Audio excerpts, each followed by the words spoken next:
வணக்கம் நண்பர்களே! இன்னைக்கு சிறகடிக்க ஆசை சீரியல்ல பார்த்தீங்கன்னா, நம்ம மீனாவையும், முத்துவையும் நம்ம விஜயா அந்த ஹாஸ்பிட்டல்ல பார்த்துர்றாங்க. பார்த்துட்டு இவங்களுக்கு ஒரு சந்தேகம் வருது. என்ன இவங்க எங்க இங்கே இருக்காங்க? இந்த ஹாஸ்பிட்டல்ல இவங்களுக்கு என்ன வேலை? அப்படின்னு ஒரு 5 நிமிஷம் யோசிக்கிறாங்கங்க. ஆட்டோவ கட் பண்ணி அனுப்பிட்டு நேரா இறங்கிடுறாங்க. "ஏம்பா நீ போய்க்கோ. நான் அப்புறம் வேற ஆட்டோ பார்த்துக்கிறேன்" அப்படின்னு சொல்லிட்டு இறங்கி போறாங்க. அதே டைம் அங்க பார்த்தீங்கன்னா, சீதா இருக்காங்க. நல்ல வேளைங்க சீதா வசமா மாட்டிக்கிட்டாங்க. ஆனா மீனாவும், முத்துவும் எஸ்கேப் ஆயிட்டாங்க. சீதா கிட்ட விஜயா கேட்குறாங்க, "ஏய் எங்கடி? உங்க அக்காக்கு என்ன வேலை இங்க? அவ என்ன பண்றா?" அப்படின்னு கேட்குறாங்க. "என்ன அத்த? என்ன ஆச்சு? ஏன் இவ்ளோ கோவமா இருக்கீங்க?" அப்படின்னு சீதா கேட்குறாங்க. பின்ன என்னடி? அவ எதுக்கு ஹாஸ்பிட்டல் வருவா?" "ஹாஸ்பிட்டல் எதுக்கு அத்த வருவாங்க? அ படம் பார்க்கவா வருவாங்க?" அப்படின்னு கேட்குறாங்க. செக் பண்ண தான் வருவாங்க. அக்காவுக்கு கொஞ்சம் உடம்பு சரியில்ல. வயித்து வலி. அதனால டாக்டர் கிட்ட கன்சல்ட் பண்ணிட்டு போலான்னு சொல்லிட்டு வந்தா. பார்த்துட்டாங்க, கிளம்பிட்டாங்க. "என்னடி வயித்து வலி? ஏய் உண்மைய பேசு. என்ன ஏதாவது விசேஷமா?" அப்படின்னு கேட்குறாங்க சீதா கிட்ட. சீதாக்கு உடனே சிரிப்பு வந்துருச்சுங்க. "என்ன அத்த, பேர குழந்தைய பார்க்கணுன்னு ரொம்ப ஆர்வம் போல. அதெல்லாம் இல்ல அத்த. இருந்தா நானே உங்ககிட்ட சொல்லியிருக்க மாட்டேனா? இல்லன்னா அக்காவே உங்ககிட்ட சொல்லியிருக்க மாட்டாளா என்ன? அக்காவுக்கு சாதாரண வயித்து வலி தான். அத பார்க்கறக்காக தான் வந்தாங்க. அதுவும் சீஃப் டாக்டர் இல்ல. அதனால கிளம்பி போயிட்டாங்க அக்காவும், மாமாவும். நீங்க நினைக்கிற மாரிலாம் எதுவும் இல்ல அத்த" அப்படின்னு சீதா சொல்றாங்க. "என்னடி நீ உங்க அக்கா சொன்னா கூட நம்பிருவேன். நீ அவள விட கேடி கில்லாடி. ஓகேவா? நான் உன்னலாம் நம்ப மாட்டேன்டி. நான் வீட்டுக்கு போய் வச்சுக்கிறேன் அந்த மீனாவ" அப்படின்னு சொல்லிட்டு விறுவிறுன்னு கிளம்பி போயிடுறாங்க. பாவங்க சீதா மனச போட்டு அடிச்சுக்கிறாங்க. அக்கா ஏற்கனவே ரொம்ப ரொம்ப வருத்தத்துல இருக்கா. மனசு உடைஞ்சு போய் வேற இருக்கா. இந்த டைம்ல இந்த அம்மா வீட்டுக்கு போய் என்ன பத்திரகாளி ஆட்டம் போட போகுதோ தெரியலையே அப்படின்னு நினச்சிக்கிட்டே ஒர்க் பிளேஸ்க்கு திரும்பிடுறாங்க சீதா. அந்த டைம் பார்த்து நம்ம விஜயா வீட்டுக்கு ரீச் ஆகுறாங்க. அண்ணாமலை, முத்து தான் எல்லாருமே இருக்காங்க.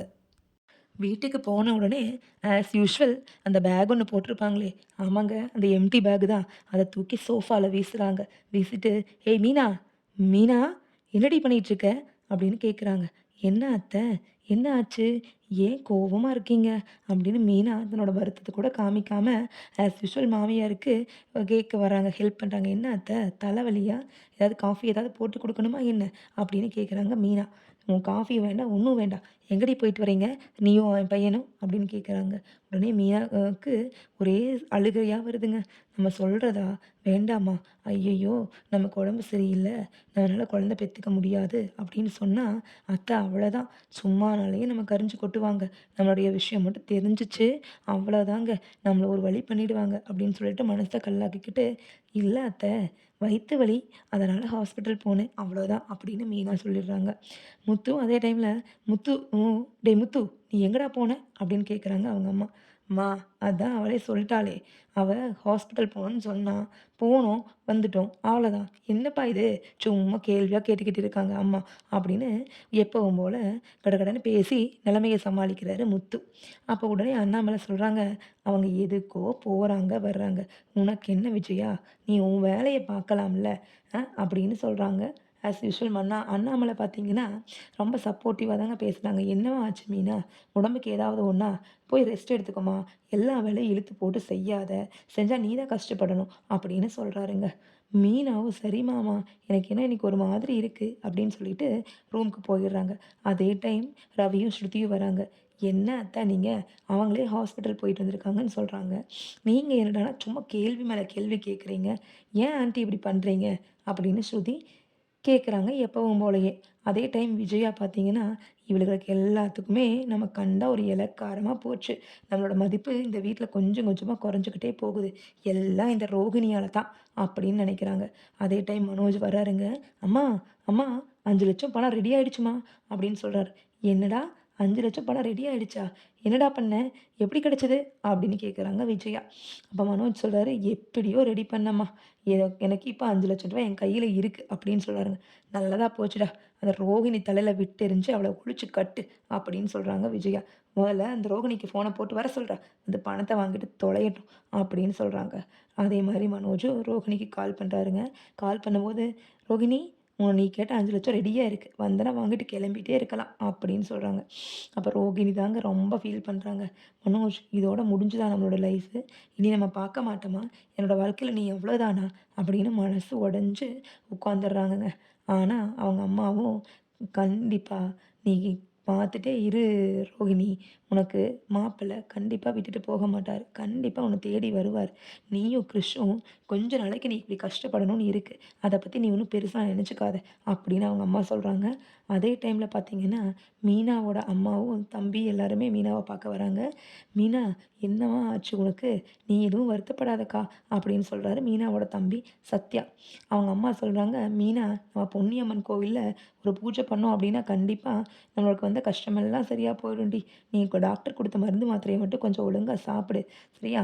எல்லாமே தானா போயிரும். அப்படின்னு நீ ரொம்ப அலைஞ்சுக்காத." அப்படின்னு சொல்லிட்டு கிளம்புறாங்க சீதாவோட அம்மா. அதே மாரி தான் சம்மந்தி கிட்ட மாட்டிக்கிட்டாங்க. "என்னம்மா பூக்கார குடும்பமே எதுக்காக வந்தீங்க?" அப்படின்னு மீனாக்கு "உடம்பு சரியில்ல சம்மந்தி. அதான் பார்க்க வந்தோம்." "ஆமாமா. உன் மகளுக்கு வேலை செய்யணும் அப்படின்னா உடம்பும் சரியில்லாம போயிரும். எல்லாம் சரியில்லாம போயிரும்." அப்படின்னு சொல்றாங்க. அதே போல மீனாவோட அம்மாவ பார்த்தீங்கன்னா, அமைதியாவே எப்பவும் போலயே அண்ணாமலை கிட்ட பேசிக்கிட்டு, ஒரு வார்த்தை, 2 வார்த்தை மட்டும் பேசிக்கிட்டு, ரொம்ப மனசு வருத்தத்தோட திரும்பி வீட்டுக்கு போயிர்றாங்க. முத்துவும் தன்னோட கார் டிராவல்ஸ்ல கொஞ்சம் கவனம் செலுத்த ஆரம்பிக்கிறாருங்க. கார்கள் எல்லாமே டியூக்கு வர வேண்டிய கட்டாயம் ஆயிருச்சு. மீனாவோட உதவி இல்லாம நம்மனால முன்னேற முடியுமா? அப்படிங்கிற ஒரு கவலையோட இருக்காரு. அது மட்டும் இல்லாம அவருக்கு ரொம்ப நம்பிக்கை இருக்குங்க. மீனா நமக்கு கண்டிப்பா குழந்தை பொறக்கும். நான் எந்த ஹாஸ்பிட்டல் வேணாலும் கொண்டு போய் உன்ன ட்ரீட்மெண்ட் பார்க்கறக்கு ரெடியா இருக்கேன். சரியா? நீ இதையெல்லாம் நினச்சுட்டு ஒரு பெரிய விஷயமா நினச்சுட்டு ரொம்ப உட்காந்து மூலையில உட்காரக்கூடாது." அப்படின்னு சொல்லி தன்னோட மனைவிய முடிஞ்ச அளவுக்கு ஆறுதல் படுத்துறாருங்க முத்து. இதுக்கு மேல பார்த்தீங்க அப்படின்னா சீதாவும், அருணும் என்ன பண்றாங்கன்னா, சீதா கொஞ்சம் கொஞ்சமா தனக்கான தைரியத்த வரவழைச்சுக்கிட்டு, அருண்கிட்ட பேச ஆரம்பிக்கிறாங்க. அருண் அதட்டுற சமயத்துலலாம் பார்த்தீங்கன்னா, சீதாவும் பதிலடி குடுக்க ஆரம்பிச்சுக்கிறாங்க. இது அத்தனையும் எதுக்கு என்ன காரணம் அப்படின்னு பார்த்தீங்கன்னா, நம்ம பாட்டி குடுத்த தைரியம் தாங்க. ஆமாங்க, சத்யாவோட கல்யாணத்துக்கு ஊருக்கு போயிருந்த சீதாவ அப்போ, இந்த பொண்ணோட மூஞ்சியே சரியில்லையே! ஏதோ ஒரு மாதிரியா இருக்காளே! அவ நல்லா வச்சுக்கிற மாரி இருந்தா, இந்த பொண்ணு இந்த மாரி இருக்காது அப்படின்னு பாட்டி கெஸ் பண்ணிடுறாங்க. அப்பதான் சொல்றாங்க, "சீதா, நீ அடைஞ்சே கிடக்கணும் அப்படிங்கிற அவசியம் கிடையாது. நீ தாராளமா எதிர்த்து பேசலாம். உனக்கு பிடிக்காத வாழ்க்கைய பிடிக்காதவனோட வாழணுங்கிற அவசியமே கிடையாது. நமக்குன்னு ஒரு நீதி, நேர்மை தேவைப்படும்போது நம்ம பேசித்தான் ஆகணும் சீதா. அதனால தயவு செஞ்சு பேசு. நீ பேச ஆரம்பிச்சா தான் அவன் குட்டிக்கிட்டே குனிஞ்சுக்கிட்டே இருந்தா குட்டிக்கிட்டே தான் இருப்பாங்க." அப்படின்னு சொல்றாங்க பாட்டி. அதே டைம்ல சீதாவும் கொஞ்சம் விழிப்புணர்வாகுறாங்க. இதுக்கு மேல நம்ம இவர்கிட்ட அடங்கி போகக்கூடாது. ஏன்னா நம்ம எந்த தப்புமே செய்யல. நம்ம ஏன் அடங்கி போகணும்? நம்ம தைரியமா நம்மளுடைய நம்மளும் உழைக்கிறோம். நம்ம செல்ஃப் டிபெண்டன்ட்டா இருக்கிறோம். அப்படி இருக்கும்போது நம்ம ஏன் இவருக்கு பயந்துக்கணும்? அப்படின்னு சொல்லிட்டு, இனி ஏதாவது இவரு பண்ணட்டும். அப்புறம் இருக்கு இவருக்கு அப்படின்னு தனக்குள்ள ஒரு வைராக்கியத்த வர வச்சுட்டு வேலைய பார்க்க ஆரம்பிக்கிறாங்கங்க. நம்ம விஜயா தான் இனி கனகா கிட்ட மாட்டிக்கிட்டு முழிக்க போறாங்கன்னு நெனைக்கிறேன். ஏன்னா கனகாவோட அம்மா வந்து பணத்த குடுத்தாச்சு. இனி மாப்பிள நமக்கு சொந்தமாச்சு. இந்த மாப்பிள வந்தா வரட்டும். வரல அப்படின்னா என்னோட பொண்ண கொண்டு வந்து தாராளமா நான் இந்த வீட்லயே வச்சு வாழ வைக்க தான் போறேன். அப்படிங்கிற ஒரு சபதத்த வந்து எடுக்குறாங்க.